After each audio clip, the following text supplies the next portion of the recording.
Bonjour à tous et bienvenue sur Audrey's Book Club, le podcast. On est vendredi et on se retrouve pour un nouvel épisode.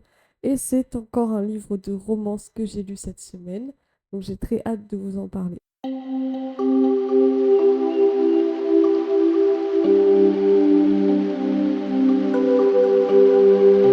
Si vous êtes nouveau sur cette chaîne, je poste tous les mercredis à 18h une vidéo autour du livre. C'est des challenges, des trucs un peu plus fun ou des book hauls. Et les vendredis à 17h, je poste un nouvel épisode sur le podcast où je parle d'un livre pour au moins 20 minutes. Donc, c'est parti. Aujourd'hui, on va parler d'un livre qui mêle romance et mystère. Et ce livre, c'est She Doesn't Have a Clue de Jenny Elder Mock. Donc, ce livre, je l'ai trouvé sur Goodreads dans les attentes de Goodreads au niveau romance de 2025. Et ça faisait partie de mon challenge de ce mois-ci de lire au moins 4 livres de romance. Donc là, on est sur le troisième livre. Donc, dans ce livre, on suit notre personnage qui s'appelle Kate. Kate est une écrivaine. Elle écrit des romans policiers avec un peu de romance en même temps. Et son personnage principal s'appelle Loretta. Donc souvent dans le livre, on va avoir des plans de Kate et elle va penser à la manière de Loretta pour affronter des situations qu'elle trouve un peu angoissantes dans sa vie. Et c'est le cas, puisqu'elle va se retrouver à aller au mariage de son ex-petite amie. Son ex-petite amie lui envoie une invitation, elle est un peu surprise, mais elle est très intriguée parce que ça va se passer sur des îles privatives aux États-Unis et elle a juste une hâte, c'est de voir un peu l'envergure et pourquoi on l'aurait invitée. Pour elle, ça attise sa curiosité de romancière et de tout ce qu'elle aime, c'est-à-dire le mystère. Lorsqu'elle va embarquer pour aller sur cette île, elle va se retrouver sur un petit bateau qui va l'emmener jusqu'à l'île en question. Et elle va se retrouver en compagnie d'un homme qui s'appelle Jake, sur qui elle avait un crush lorsqu'elle était plus jeune, mais il s'est jamais rien passé et il est parti en Australie pour faire je ne sais quoi. Et donc là, elle le revoit après des années. Donc déjà, ça commence un peu, enfin c'est un peu bizarre, mais elle savait pas qu'il allait être invité, donc pour elle, c'est un peu étrange tout ça. Le mariage auquel elle va assister, c'est un peu le mariage du siècle, puisque là, on va unir deux familles très riches, parce que oui, l'ex de Kate s'appelle Spencer et il est extrêmement riche. Et Spencer, malgré qu'il soit l'ex de Kate, est quand même présent dans sa vie, puisqu'il est son éditeur. Donc il est au courant de tout ce qu'elle écrit et d'ailleurs elle doit écrire un manuscrit là dans les prochains mois. Donc elle redoute un peu de revoir son ex pour deux raisons. Donc parce que une, c'est son ex et qui va se marier, et de deux, parce qu'il attend un manuscrit depuis quelque temps. Et il va se marier à cette femme qui s'appelle Kennedy, qui elle a énormément d'argent, etc. Et que Kate n'aime pas trop. Logique. Donc ça, c'est le plot.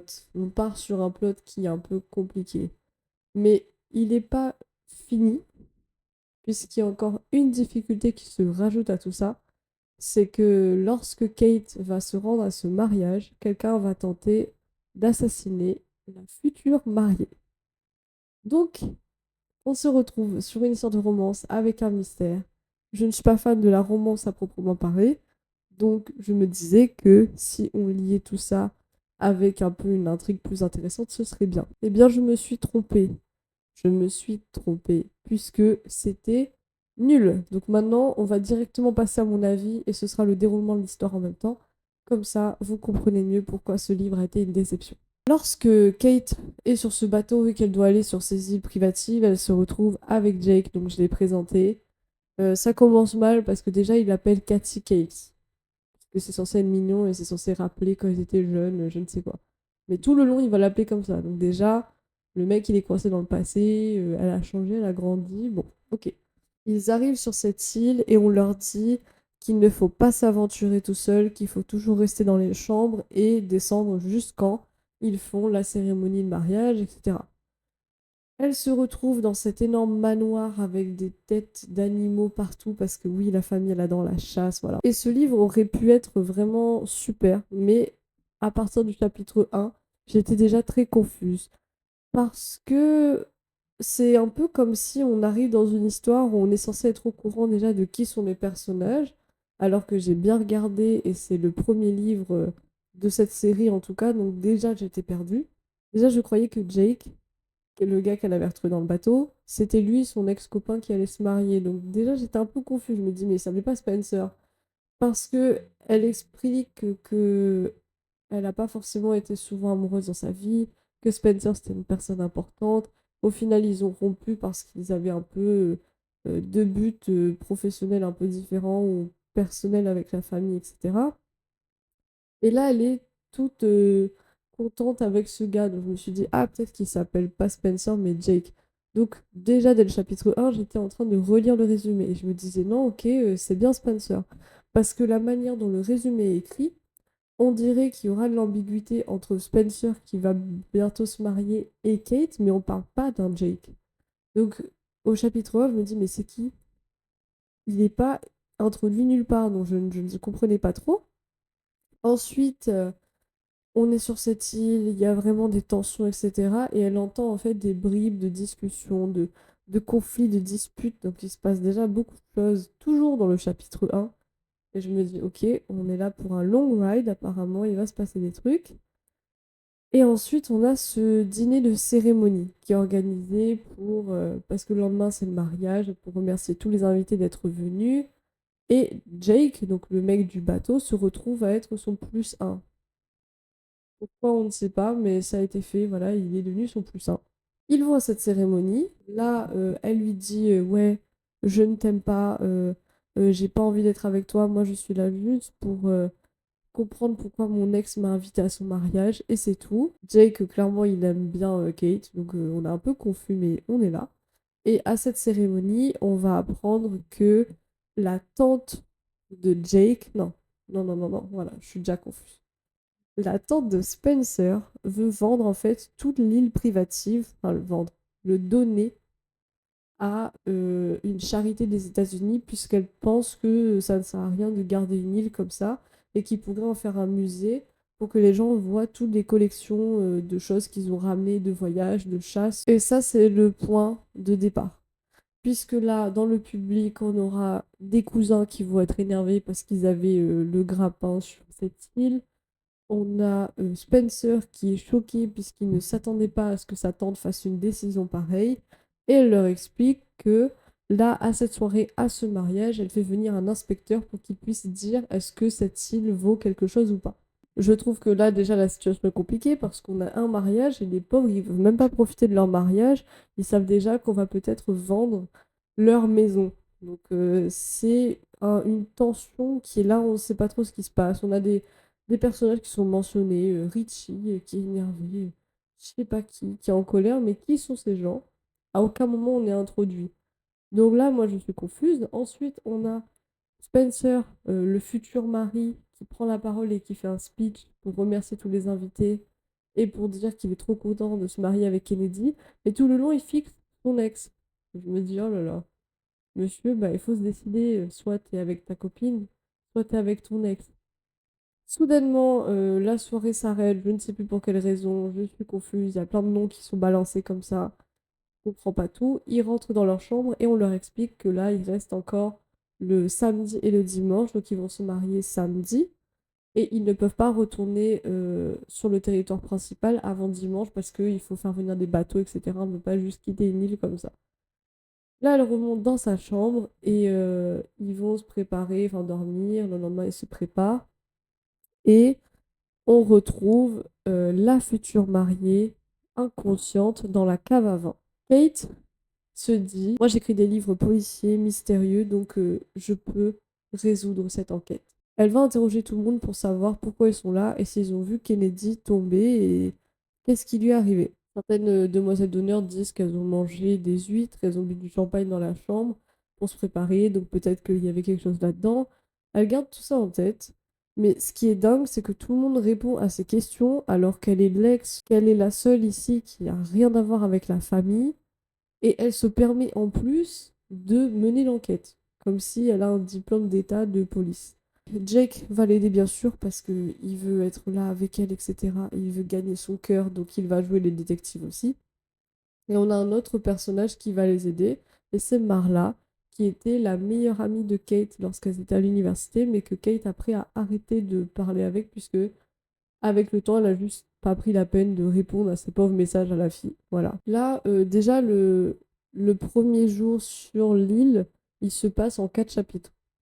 Après, chapitre 4 à chapitre, on va dire, 20, on est sur la nuit de samedi, enfin la journée plus nuit de samedi. Et c'est là où le livre a été très décevant puisque j'étais très confuse. Je ne comprenais pas à qui elle parlait. On va balancer beaucoup de prénoms, beaucoup d'éléments, mais personne ne s'introduit réellement. À un moment donné, on dit que Kennedy est décédée, donc moi je me dis ok, je relis le résumé du livre, et effectivement on parle de la mort de la future mariée. Et ensuite, on dit qu'elle est empoisonnée et qu'elle est juste inconsciente. Donc là, on commence à rentrer dans des choses où j'étais pas très claire sur est-ce qu'elle est morte ou est-ce qu'elle l'est pas. Ça m'a pris 29 chapitres pour capter qu'en fait, elle n'était pas morte, juste elle était endormie de tout ce temps. Et que Kate, elle est en train de chercher des indices un peu partout. Et ce livre, c'est à la Scooby-Doo. Mais même Scooby-Doo fait des enquêtes beaucoup plus intéressantes. Parce que là, elle va fouiner un peu partout, elle pose des questions un petit peu partout, comme si elle a tous les droits parce qu'elle a écrit un livre dans sa vie. Et tous les personnages lui répondent en lui disant: Mais pourquoi tu fouines? Euh, pour qui tu te prends, Nancy Drew? Et on n'a que des choses comme ça. Donc l'enquête n'avance pas. Ensuite, on apprend que Kate va découvrir que la tante qui voulait vendre l'île privative, elle est décédée. Donc là maintenant, on oublie carrément le premier plot de la future mariée est potentiellement morte ou empoisonnée et on passe sur la tante. Ça, c'est toujours dans la nuit du samedi soir. La lignée est très très confuse, hein, je sais pas trop. Il se retrouve à essayer de chercher, voilà. Elle se dit qu'elle va dire à personne que la tante est décédée. Comme ça, elle peut retrouver le tueur. Donc elle va poser des questions à tout le monde sur la tente sans dire que la personne est décédée depuis au moins 4 heures dans une pièce et qu'il faudrait peut-être faire quelque chose avec le corps.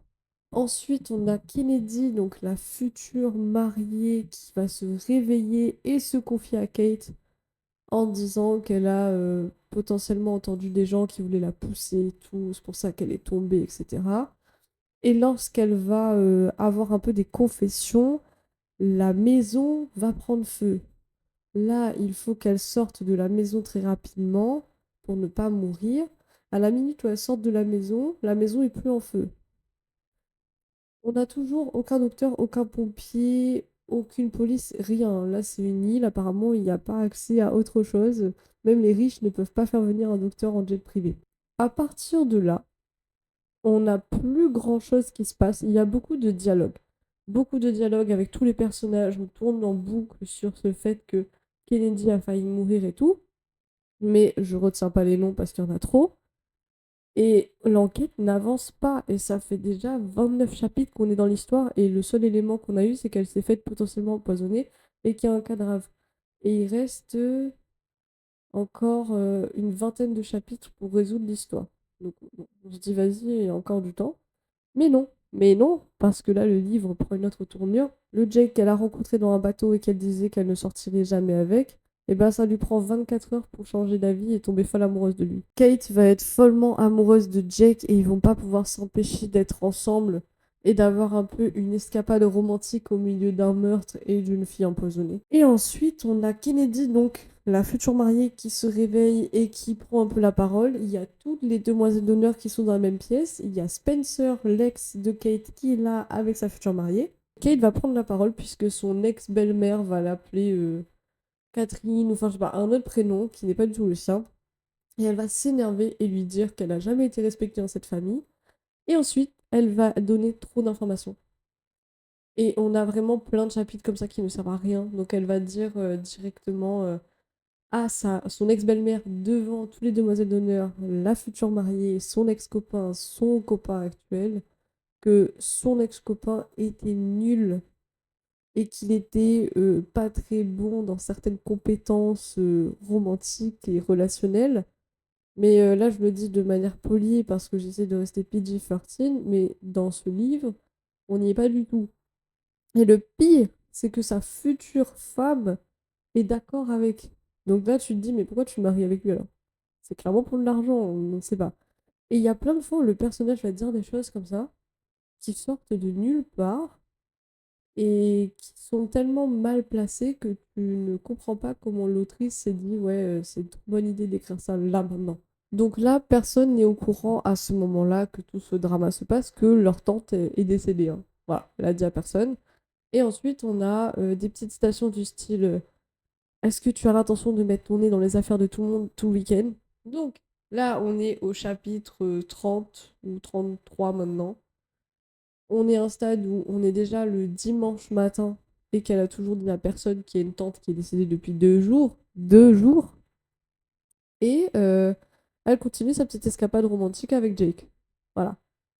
On n'a pas d'avancée sur l'enquête, on comprend pas où ça va, on comprend pas les motifs, il n'y a rien qui est expliqué.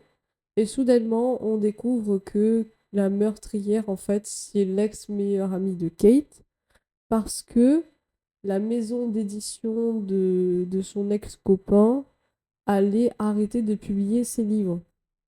Donc la meilleure amie, elle est un peu déroutée puisqu'elle va se retrouver sans revenu, quoi.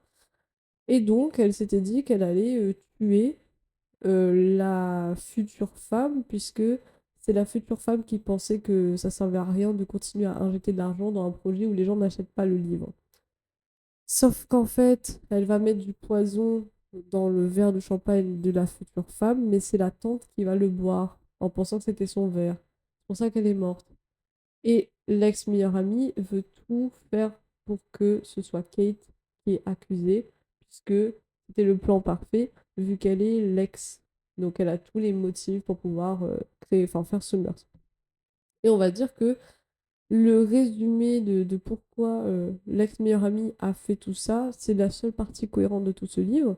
Ensuite, elle va faire donc sa déclaration de meurtre et tout, derrière un grand rideau rouge que Kate va faire tomber, parce que du coup la meilleure amie va dire oui, tu n'as aucune preuve que je suis la meurtrière. Et là, Kate va faire pas si tout le monde t'entend. Et elle fait tomber le rideau et tout le public est là et sont en mode oh, mon Dieu, c'est elle la meurtrière. Et ensuite, la meurtrière se met à courir hors de la maison et dans la forêt. Et Kate se retourne vers son public et dit ah, pourquoi il faut toujours que les méchants courent? Et elle se met à courir après la personne. Et là, comme si c'était pas suffisant, on apprend que dans cette forêt, il y a un cougar qui est caché puisque la tante, elle avait ramené quelque chose de ses safaris en Afrique ou je ne sais où là. Et que si elles restent trop longtemps dans cette forêt, elles vont tous les deux mourir. Si vous pensez qu'on est déjà au summum du cliché, et ben c'est pas terminé. C'est pas terminé. Kate va retrouver la meurtrière. Et lorsqu'elle va retrouver cette meurtrière, elles vont se cacher tous les deux près d'un arbre en se disant oh là là, on va mourir dans les 2 minutes qui suivent. Le cougar va leur sauter dessus. Et là, Jake arrive et attrape le cougar et le balance de l'autre côté de la pièce. Parce que c'est un Australien. À ce moment-là, je me demande vraiment qu'est-ce que je suis en train de lire. Est-ce que ce livre est réel? Est-ce que on s'est pas trop éloigné du plot de base? C'est à ce moment-là que la police finit par débarquer, qu'on apprend que la tante est décédée depuis 3 jours, que l'ex-meilleur ami se fait arrêter, et c'est là qu'on découvre que Kate va déclarer son amour au mariage de son ex-copain. Enfin, comment vous dire que ce livre, c'était une torture pour trop de raisons, le plot était trop long pour rien. Honnêtement, à partir du moment où on a eu le premier empoisonnement et le meurtre, donc ça c'était au chapitre 3, jusqu'au chapitre 40, bah, il se passe rien. Il ne se passe absolument rien. L'histoire n'avance pas, l'enquête n'avance pas. Alors là, je ne sais pas si c'était un plan de l'autrice de faire traîner les choses aussi longtemps, mais toutes les discussions, c'était des discussions un peu pour faire un peu meubler tout le livre, et ça n'a servi à rien. Et à chaque fois que je prenais ce livre, je me disais, mais on n'avance pas là. On a un cadavre sur nos bras, pourquoi il se passe absolument rien? Il n'y a aucune révélation, il n'y a rien qui le dit.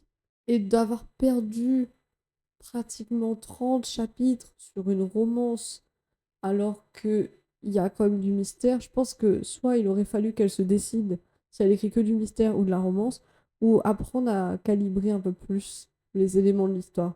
Parce que là, c'était du n'importe quoi. C'était nul. Et je pense que des 3 livres que j'ai lus jusque-là, celui-là, c'était le pire. C'était terrible. Je ne recommande à personne cette souffrance parce que là, on était vraiment loin de ce que moi je voulais. Certes, j'ai eu du mystère, mais à la Scooby-Doo, mais spicy.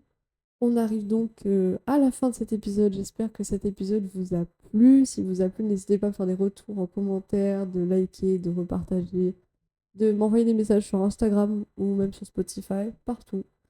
Et de me dire ce que vous en avez pensé, si vous aurez voulu le lire. J'espère que je vous ai quand même fait comprendre que vous pourrez faire autre chose de votre temps. Mais merci d'avoir pris le temps d'écouter cet épisode et je vous dis à très bientôt.